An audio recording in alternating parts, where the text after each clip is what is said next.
Alhamdulillah, bismillahi wa salatu wa salam ala rasulillah, amma ba'd. Section 5, la lettre de Sulayman et la soumission de Saba. La Huppe a décrit ensuite leur incroyance en Allah et leur adoration du soleil, comment Shaitan les avait tentés et détournés de l'adoration d'Allah seul, sans associé, lui qui fait sortir ce qui est caché dans les cieux et la terre. Il est ce qu'il dissimule et ce qu'il montre, ce qui est intérieur et apparent, sensoriel ou immatériel. Allah, nul Dieu si ce n'est lui le Seigneur du trône immense. Son trône est immense, il n'y a pas plus grand que lui parmi les créatures. C'est alors que Sulayman lui envoya une lettre contenant son appel à l'obéissance à Allah et à son messager, la soumission à son royaume et son autorité. C'est pourquoi il dit de ne pas vous montrer orgueilleux à mon égard, donc vis-à-vis de mon obéissance et de l'exécution de mes ordres, et de vous rendre auprès de moi en soumis. La lettre lui parvint avec l'oiseau, et de là les gens se sont mis à envoyer des messages avec les pigeons voyageurs. Cependant, la comparaison entre les deux est lointaine, car la lettre était envoyée avec un oiseau qui écoutait, obéissait, comprenait et savait ce qu'il exprimait et ce qu'on lui disait. La huppe porta le message jusqu'au palais de Bilqis et le lui jeta alors qu'elle s'était retirée dans son appartement. L'oiseau se mit en retrait pour savoir quelle serait sa réponse. Celle-ci réunit ses ministres et les dignitaires de son état pour demander leur avis. Au conseil, on a jeté vers moi un noble message. Elle leur lut ensuite son en-tête. Il vient de Sulayman et le reste de la lettre. Il est commencé donc par le nom d'Allah, le bienfaiteur, le miséricordieux, de ne pas vous montrer orgueilleux à mon égard et de vous rendre auprès de moi en soumis. Là, l'auteur cite la suite des passages coraniques et il nous dit: ils exprimèrent leur entière disposition à lui obéir et s'en remirent à sa décision. Or son avis fut plus accompli et plus sage. Elle sut en effet que l'expéditeur de la lettre ne pouvait être vaincu ni arrêté, qu'on ne pouvait s'opposer à lui ou le tromper. Les rois, dit-elle, lorsqu'ils entrent dans une cité, la corrompent et rendent les plus puissants de ses habitants humiliés. C'est ainsi qu'ils agissent. Si ce roi parvient à vaincre notre royaume, c'est moi qui serai visé en définitive et votre force se retournera en fin de compte contre moi. Je vais leur envoyer un présent et attendrai de voir avec quoi les messagers vont revenir. Elle voulut montrer son obligeance et celle de son peuple en lui envoyant des présents, ignorant que Sulayman n'accepterait rien de leur part car ils étaient incroyants. De plus, lui et ses soldats les domineraient.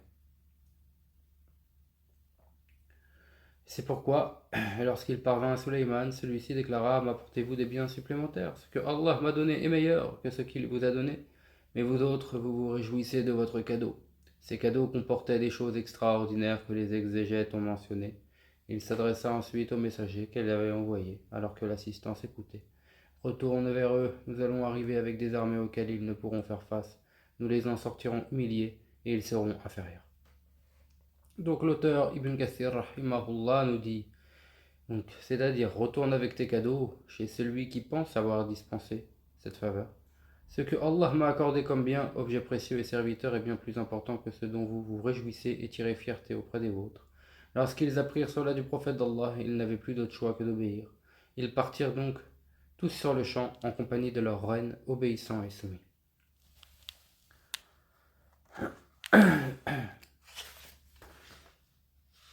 Donc là, dans le livre, on passe de la section 5 à la section 7, Wallahu a'lam, je ne sais pas pourquoi. Donc, c'est un livre aux éditions Al-Bustan. Donc, on va directement rentrer dans la section numéro 7, qui est le trône de Bilqis. Sulayman, alayhi salam, ayant eu connaissance de leur venue, dit à ses serviteurs parmi les djinns ce que le Très-Haut a mentionné dans le Coran. Il dit aux gens du conseil: qui d'entre vous m'amènera son trône avant qu'il ne vienne à moi soumis? Et jusqu'à la fin de la série des versets, donc du verset 38 au verset 44 de la sourate 27, et l'auteur Ibn Kathir rahimahullah explique cela, et on va passer directement à l'explication pour entrer dans le vif du sujet. Lorsque Sulayman demanda au djinn de lui amener le trône de Bilqis avant l'arrivée de celle-ci, un démon expert parmi les djinns déclara: je te l'amènerai avant que tu ne te lèves de ta séance. Je fais une petite aparté, il y en a qui disent Bilqis, d'autres Belqis, les deux sont corrects. Wallahu a'lam, en tout cas dans le livre ici, ils ont écrit Bilqis, mais les deux sont corrects, Wallahu a'lam. Donc, Je te l'amènerai avant que tu ne te lèves de ta séance, avant que le temps où tu sièges pour gouverner ne finisse. Cela durait du début du jour jusqu'à à peu près midi. Il s'occupait alors des affaires importantes des fils d'Israël et de leurs travaux. Je suis en cela fort et sûr. Je suis capable de te l'apporter et honnête pour ce qu'il contient comme pierre précieuse. Celui qui avait une science du livre dit, il s'agit d'Asef ibn Barqiya, le fils de la tante maternelle de Sulayman. On a dit aussi, un croyant parmi les djinns qui connaissait le nom le plus sublime d'Allah subhanahu wa ta'ala, un savant des fils d'Israël, Sulayman en personne. Ce dernier avis est très singulier. As-Suhayli l'a déclaré da'if, car il ne peut correspondre à la trame du récit. On a dit de même qu'il s'agissait de Jibril alayhi salam. Je te l'amènerai quant à moi avant que tu n'aies fini de jeter un coup d'œil.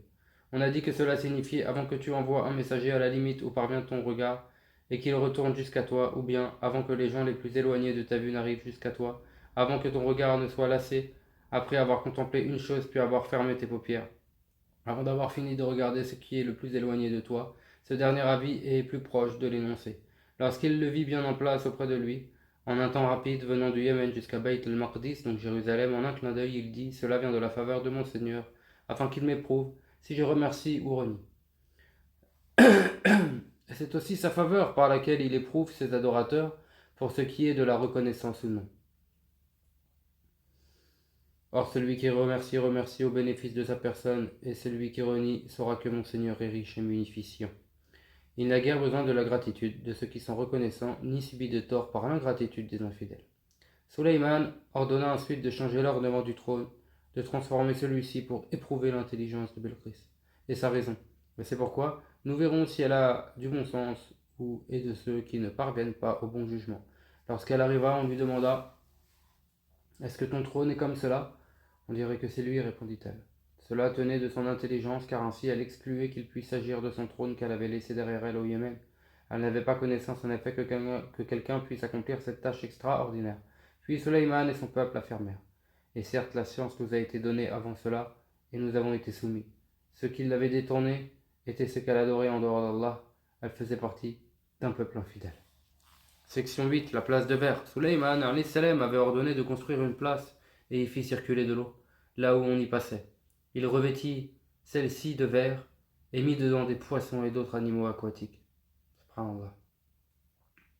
On demanda à Bilqis de pénétrer dans la place alors que Sulayman siégeait à l'intérieur de celle-ci sur son trône.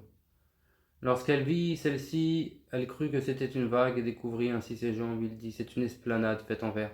Seigneur, dit-elle, j'avais été injuste avec ma personne et me soumets désormais avec Sulayman à Allah, le Seigneur des mondes. Ibn Kathir, rahimahullah, nous dit, on dit que les djinns avaient voulu provoquer la répulsion de Sulayman à l'égard du physique de Bilqis en faisant apparaître ses jambes et les poils qu'elle portait. Il craignait en effet qu'il l'épouse et qu'elle ait ensuite comme lui la main mise sur eux, car sa mère faisait partie des djinns. Certains ont relaté qu'elle avait les pieds d'une bête. Cela est peu solide, donc c'est un avis qui est peu solide, de même qu'on peut émettre des réserves sur ce qui le précède. Donc, lorsque Sulayman désira l'épouser, il demanda aux hommes le moyen d'éliminer ses poils, et ceux-ci lui indiquèrent le rasoir, mais elle refusa. Lorsqu'il posa la question aux djinns, ceux-ci façonnèrent pour lui la cire à épiler et fondèrent le hammam. Il fut le premier à y entrer. Quand il en ressentit la chaleur, il se mit à s'en plaindre. Ah, quel tourment! Et le châtiment de l'enfer lui vint à l'esprit.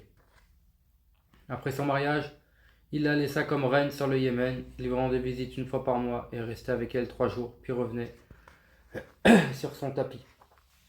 Il ordonna aux djinns de lui construire 3 palais au Yémen, Khumdan, Selhin et Baytoun, d'après Ath-Tha'labi. On a dit aussi que Sulayman ne l'a pas épousée. Donc il n'a pas épousé. Apparemment, on a dit aussi que Sulayman n'a pas épousé Bilqis, mais qu'il l'a mariée au roi de Hamadan et l'a maintenue comme reine au Yémen. Il a mis à sa disposition Zawba'a, le roi des djinns du Yémen, qui lui a construit les 3 châteaux précités. Ça c'est d'après Ibn Ishaq et d'après certains savants, d'après Wahb ibn Munabbih. Mais le fait qu'il l'ait épousée est l'avis le plus célèbre et le plus apparent. Wallahu a'lam. Section 9. L'épreuve des chevaux. Le Très-Haut a dit dans la sourate Sad, et nous avons donné à Daoud, Sulayman, quel excellent adorateur il était obéissant. Un soir, on lui présenta les beaux coursiers tous debout. Il dit, j'ai fait précéder l'amour des chevaux au rappel de mon Seigneur au point que le soleil a disparu sous le voile. Faites-le revenir devant moi. Il se mit alors à essuyer les pattes et les coups. Nous avons éprouvé Sulayman et avons projeté sur son trône un corps, puis il revint repentant.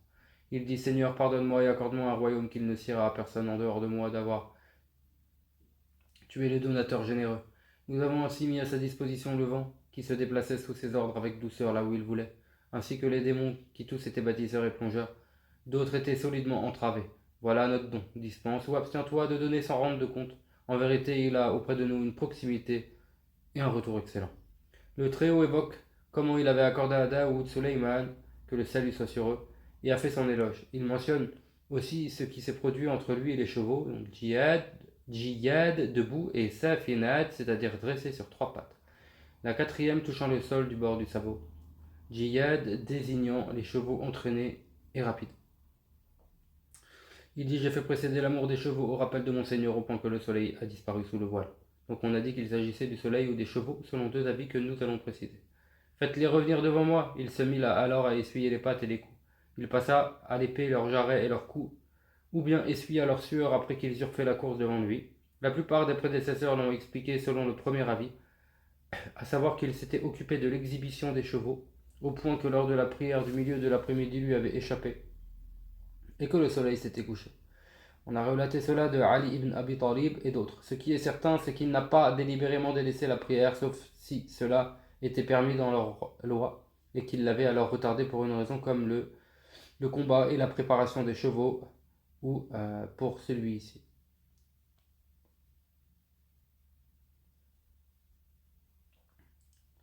Donc je vais reprendre la dernière phrase.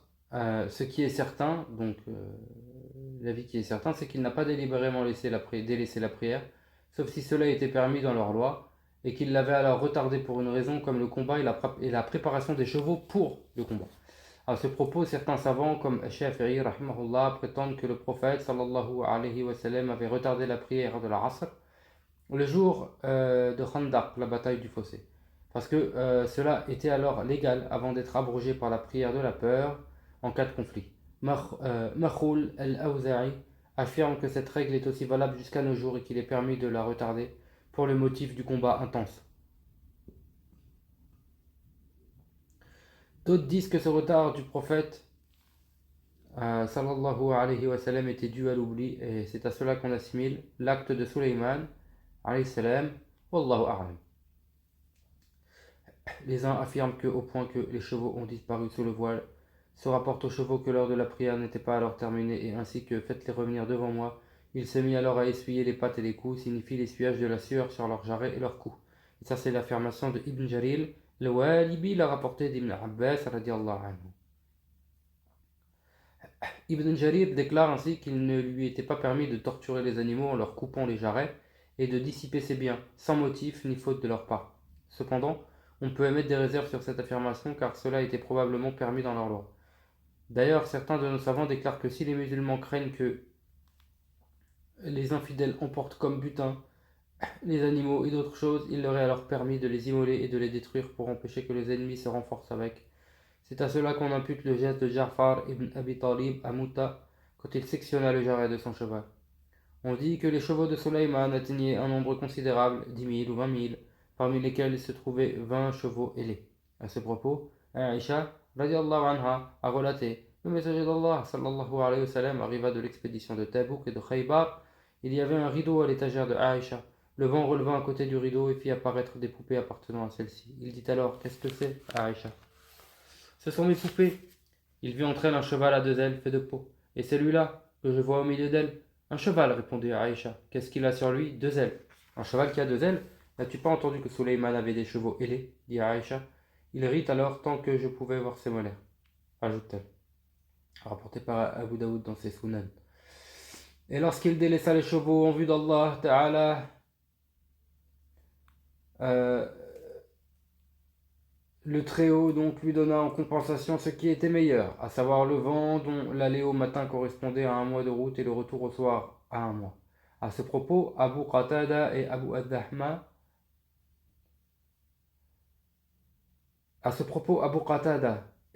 Ad-Dahma deux hommes qui multipliaient les voyages à Mecca, ont relaté Nous sommes passés chez un bédouin. Celui-ci nous a déclaré: le messager d'Allah, sallallahu alayhi wa sallam, m'a pris par la main et s'est mis à m'apprendre des choses que Allah ta'ala lui a enseignées. Il dit notamment: si tu délaisses une chose par crainte d'Allah, puissant et sublime, Allah te donnera ce qui est meilleur qu'elle. On va s'arrêter là, Inch'Allah. Wallahu a'lam. Subhanakallahumma wa bihamdik, ashhadu an la ilaha illa anta, astaghfiruka wa atubu.